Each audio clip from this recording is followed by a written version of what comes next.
একদিন সে এসে পড়েছিল এই ভুল মানুষের অরণ্যে। হাতে তাদের গা ছুঁতে গিয়ে কর্কশ বলকল লাগে বারে বারে। আজ মনে হয় কেন সে গিয়েছিল।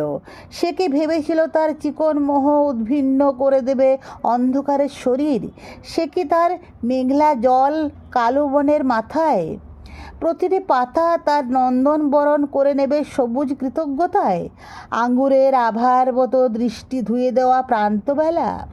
আজ মনে হয় কেন সে ভেবেছিল সেই অরণ্যের মধ্যে সেও এক তামসী বৃক্ষ যে নয়। এই কি তার জীবন? জরা জটিল অরণ্যে তার ঠাঁই হলো না, ঠাঁই হলো না ভালোবাসার আকাশে। সে নেমে থাকলো মধ্যপথের অজস্র শূন্যের মাঝখানে। নিঃসীম নিঃসঙ্গ শূন্যে কেঁপে উঠল হৃদয়।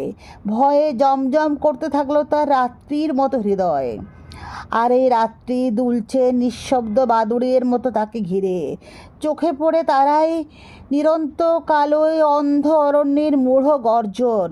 তাকে ঢেকে দাও, তাকে ঢেকে দাও। রব করতে করতে ছিটকে বেড়ালো এধার থেকে ওধার। খসে পড়া নক্ষত্র বেজে রইল বুকের মাঝখানে। তাকে ঢেকে দাও, তাকে ঢেকে দাও বলতে বলতে সীমানাহীন ভয়ে তার চোখ ঢাকলো দু হাতে। আজ তুমি অপমান আর বর্জনে নিত্য পাওয়া নিয়ে তবুও মুঠোয় ধরেছ আমাকে, আমাকেই, আমাকে।